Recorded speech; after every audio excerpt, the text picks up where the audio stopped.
Is animating in Blender really worth it? Now, before we go farther into this video, I want to make sure that we're on the same page. This is not a comparison between Blender and Maya. This is more of a conversation about Blender's capabilities and if it's worth learning and if it's really worth animating with.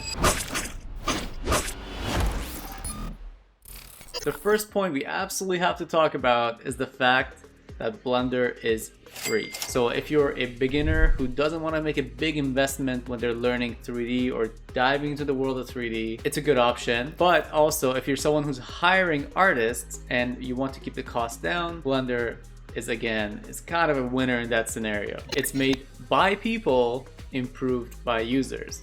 Now, unlike some other software that is tied to a big corporation and has a lot of bureaucracy and red tape and shareholders to please, Blender is funded by people and created by developers who listen to feedback from its users. You can even find a lot of privately made add-ons that are either free or very low cost that make Blender even more user-friendly. It's pretty much an all-in-one software. You're able to go through the entire animation pipeline within one software, plus it has a grease pencil, which is a very powerful tool that lets you animate in 2D inside the software, or to make a very cool blend of 2D and 3D. Essentially, the software and all of the tools it offers you gives you a lot more room to be creative. Now, despite what you may have heard and the stigma that revolves around Blender from before 2.8, Blender is actually very animation friendly, and in fact, it has a lot of built-in tools that aren't necessarily included in Maya. Now again, it's not a comparison video, that will come later, but since Maya is the leading software in the industry, it's fair to do some comparisons in this video. Blender has a lot of the tools that Maya doesn't have built in. For you to have the tools that Blender have, you need Animbot for Maya, which is a very expensive add-on to purchase, on top of the payment of Maya itself. For example,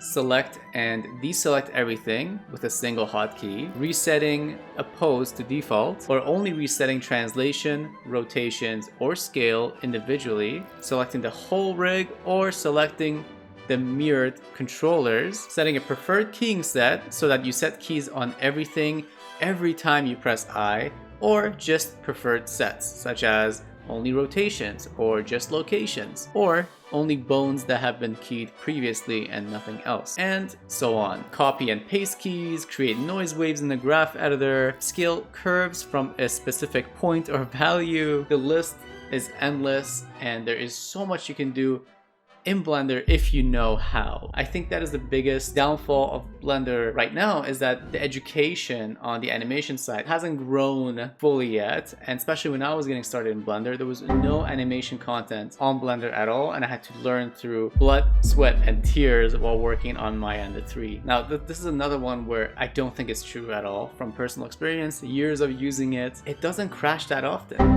It rarely crashes, and unlike some of the other software, once the file crashes, you'll very easily get it back. Aside from autosave, there's a recover option where you can just click recover file, and you'll lose at most 1 to 2 minutes of work, which is amazing. Real-time rendering option. If you're just doing shots for your demo reel and you're using Blender, you'll likely won't have to spend hours on a render. The EV renderer has lots of settings to make the render look really good and sufficient, and in fact, it was used to render the entirety of the Blender short film Spring. On top of that, even if you're going to be doing a proper physical render using cycles, you can still use EV to check your lighting, your composition, make sure everything looks exactly as it needs to be before you do the hardcore rendering stuff. It's a great render engine for speeding up production or selling the idea to a client. Now, one downside, again, is that it's still very hard to find high quality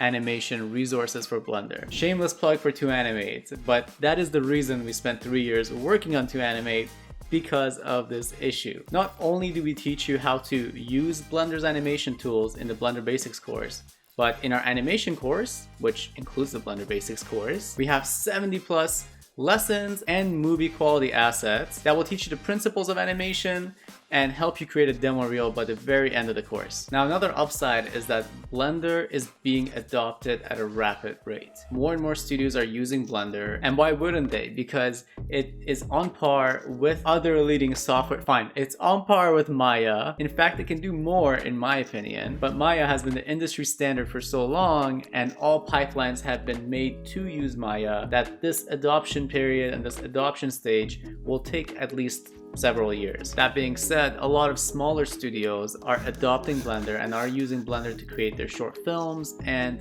series and animation. At the end of the day, Blender is just a tool to bring your vision to life. Now, I feel it's an amazing tool for that, especially if you're creating a small project or a short film. I would highly recommend it as the software to go with. And so if you're looking for the opinion of an animator who's worked with Blender and Maya, here it is. I think it's also good to mention that 3D skills transfer anyways. If you're very stressed out about which software to choose, don't be, because at the end of the day, once you learn one software, the tools are very similar on the other, and within a week or two, you can probably switch and learn both softwares. So don't sweat it. Now, if you're thinking of improving animation skills, I've actually made a video on common mistakes animators make, so go check that out.